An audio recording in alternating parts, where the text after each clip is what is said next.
While the Birds are about to lose their top coordinator to New Orleans, they did just hire Kellen Moore's replacement, who has a lot more going for him, especially in the passing game, than people realize. Plus, some confirmation that a key free agent is expected to re-sign with Philly, why Howie Roseman has all the leverage when it comes to bringing back Zack Baun. Man, we have a lot to break down today. I'm Thomas Mott. This is the Thomas Mott Show.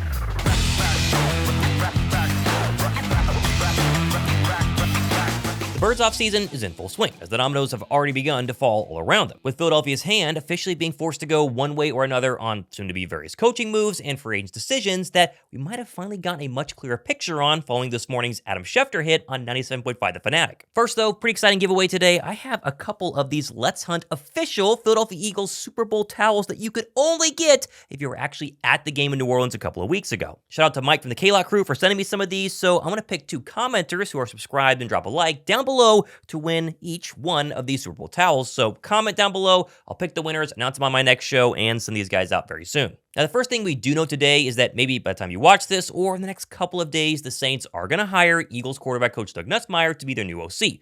As Josina Anderson confirmed, quote, the Saints are currently working on finalizing a deal with Eagles quarterback coach Doug Nussmeier to be their next offensive coordinator per league source. Again, not a shock. We've been expecting this for a while now, but it is going to be made official. Maybe by the time you see this, maybe the next couple of days. I don't know, but it is coming. This, of course, already follows the move Kellen Moore made earlier this week by hiring TJ Pignetti away from Philadelphia to serve as either their run game coordinator, offensive line coach, or another position yet to be named, but he's also officially gone. Now, of course, the big news that just dropped and everyone's talking about is that Philadelphia has officially promoted Kevin Patullo to be their new offensive coordinator. And yes, he will not only be a first-time OC, but be given keys to the hottest Ferrari in the entire NFL, the Birds offense. Now, I know your first thought is, Thomas, we've tried this before. Someone with no play calling cannot possibly be a good hire for Philadelphia. And listen, I get it. Brian Johnson, remember him, clearly didn't work, and there's technically zero guarantee that Patullo will either, but he does have a lot going for him. First off, he's been in Philadelphia since 2021. He's been the team's passing game coordinator, which means he's gotten a front row seat to Shane Steichen's offense, Brian Johnson's offense,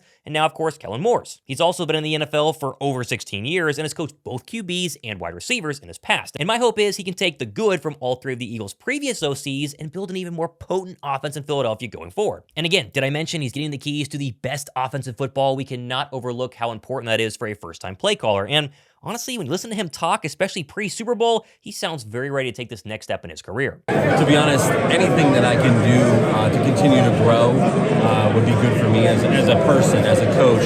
And the role I'm in now has been good too, because like I said, I get to do both, essentially. But, you know, I'm looking forward to whatever happens. It doesn't really, I'm not particular in what it needs to be.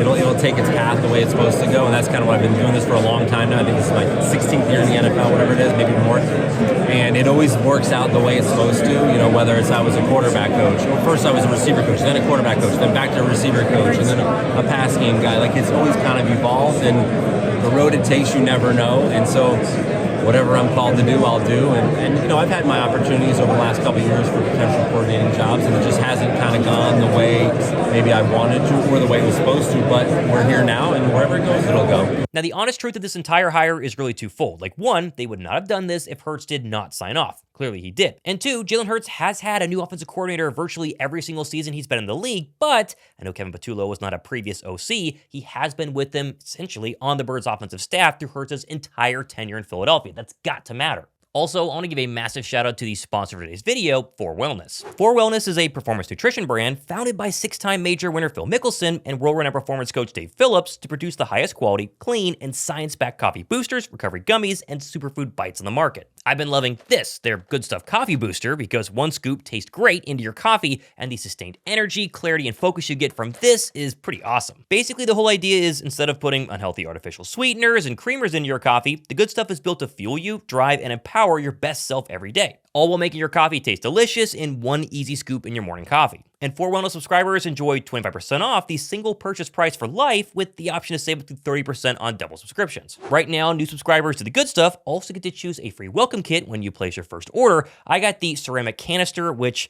also comes with the metal scoop. It's about halfway full because I've been using it so much, but obviously designed to look great on your kitchen counter. Or how about Phil's favorite tumbler, which is perfect for busy days. If you want to save 25% off your subscription, then click the link down below in my description box or scan the QR code somewhere over here on the screen. Use promo code ThomasMott at at checkout to also get free shipping off your first order. There's likely no one in the Eagles offensive building, besides Nick Sirianni, who spent more time with Jalen Hurts over the course of his career in one-on-one situations. No one who understands his likes and dislikes, and no one who's more familiar with what makes the Birds offense as great as it is. Oh, and if you're one who's wanting some outside influence on Sirianni and the Eagles offense, well, you're going to love the glossed over second hiring of the day that just dropped. That new passing game coordinator is Park Frazier. Who's Park Frazier? Well, he was a Frank Reich disciple in Carolina, and last year was Mike McDaniel's offensive passing game assistant last season. So if you wanted outside influence, then Park Frazier, well, he's your guy. The Philadelphia Eagles just hired him. So this feels like the best of both worlds, and Philadelphia has completely covered every single really pothole that fans could have thought of. Now, naturally, the detractors of this move will point to Jalen Hurts' post-Super Bowl clip cleaning out his locker room when asked about Patullo and try to use this as their, ooh, Hurts didn't want this. Yeah, Kevin Patullo's never been he'd have a different role. So it's hard to compare, that role to this role because his job is going to demand something totally different of him. And I have a lot of confidence in him and what he's shown. However, I know, over the years I've learned that's out of my jurisdiction. And so kind of just taking things as they come and trying to go out there and be the best I can be and just learn and evolve. But has Hurts ever defiantly defended a coach or coordinator at all in his entire tenure, even the quote-unquote one he likes, like Shane Steichen? I can't think of any. In fact, this past offseason, he seemingly, at least according to the media, took a shot at Nick Sirianni, and guess what? They still went on to win the Super Bowl. In the end, though, hiring a new offensive coordinator is like hiring any other coach. It's a total crapshoot. There's no way that you or I know right now definitively if Kevin Patullo is going to turn out to be great. We have to wait and see. Same went for Brian Johnson. Obviously, he didn't turn out. And the same went for a guy like Vic Fangio, who definitely did turn out despite there being plenty of detractors before that hiring. My hope is that Philadelphia was so confident in Patullo that they didn't basically interview anybody else, at least not externally right now, and that they knew this all along and are very, very excited about the opportunity for a first-time play caller to take over the reins and take that next little step, even 5% better in the Birds' current offense. And if you want a little extra assurance on Patullo, here's what Kellen Moore said about Patullo during his first few weeks in Philadelphia this past season, saying, quote, his first few weeks in Philadelphia, I was really mostly a listener, letting Jeff Stoutland explain the run game was at, and Kevin Patullo explain where the passing game is at, showing those cut-ups and starting with the intent of keeping what was in place, and we feel really good about it. Now, in terms of free agents, moving off of coaches, and we keep talking about the big four, Josh Sweat, Mekhi Becton, Milton Williams, and of course, Zack Baun, as early March free agency looms very, very soon. And once again, Adam Schefter gave his 2 cents on who he thinks is going to leave for a bigger check in the coming weeks. Milton Williams sounds like a guy who's going to get paid. Sounds like a guy who's going to leave. Josh Sweat sounds like a guy who's going to get paid and who's going to leave. And Zack Baun is a guy I would think that they're going to work to re-sign and bring back because they saw how valuable it is. And the question is there a team out there that's going to pay him considerably more than the Eagles are willing to? There's my 4 guys. Zero shock here. This should not surprise anybody. Milton Williams' average salary since being drafted in 2001 has been about $1.27 million. Josh Sweat, for being a very good edge rusher, has never made over $10 million in a season. Remember, Bryce Huff got $17 million a year from us last March, so Sweat's definitely going to leave. He's going to make sure he gets north of $20 million per year. Now, Sweat and Milton Williams aside, there's another name that very few people have actually mentioned the past couple of days, and that is Darius Slay, who has an out on his deal this offseason, and with a $22 million dead cap hit, he's definitely not going to stay another year on his current contract. And I think most of us, including myself, were kind of assuming that Slay was going to retire or go sign back with Detroit for a 1-year deal and wrap up his career and allow Keely Ringo to be the starter on the outside, but apparently that's not necessarily the case. As Darius Slay went on Amon-Ra St. Brown's podcast just the other day and says he hopes to re-sign in Philadelphia for 1 more year. I got 1 more left, but you know what I'm saying? You know how that works. You know what I'm saying?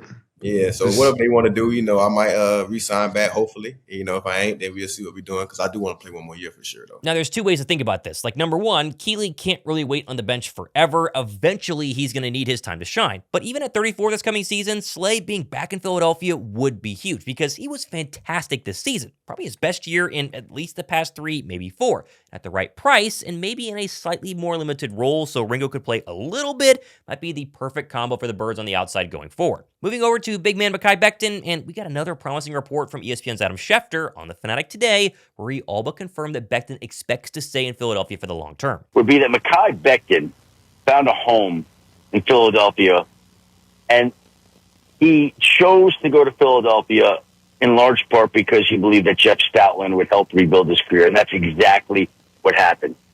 Now, he could go out and seek greener pastures elsewhere, or he and the Eagles could work out a fair deal where he could continue to thrive.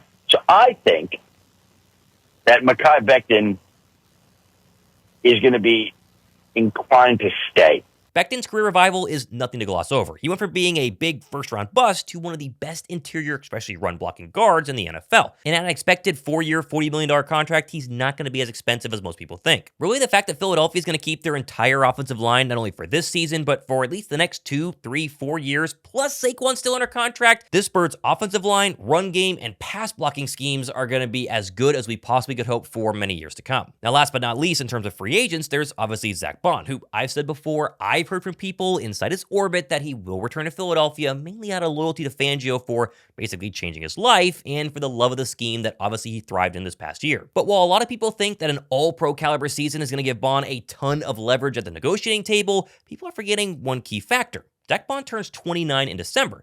Not exactly a spring chicken in linebacker years, as the top 5 highest paid linebackers in the league, at least right now, all signed those massive deals when they were 26 years or younger. This could mean Baun's contract will look a lot more like Zaire Franklin's did when he signed with the Colts on a 3-year deal for $31 million at the age of 27. That would still put Baun outside the top 5 of current linebacker contracts. And while Baun 100% deserves to be paid a lot of money after his all-pro season, he still has only had one all-pro season. Before that, he was virtually a nobody. I'm not saying I want to cheap out on Baun. You got to pay him what he deserves, but in classic Howie fashion, make sure it works out for the team. And I think Howie has the leg up due to Baun's age and only 1 year production going forward. Which, by the way, shout out to Howie Roseman, because it's his bread and butter in terms of making sure contracts are fair for players, but also great for the Philadelphia Eagles. As explained by draft expert Mel Kiper the other day, this is pretty good stuff. You could have given an MVP in that Super Bowl to Howie Roseman. And I know Michael Strahan said it's got to be a player. Well, those players wouldn't have been there, Michael, without Howie Roseman making all these moves. Both in free agency, in terms of trading up to get Jalen Carter, Devontae Smith, Cooper DeJean in the second round.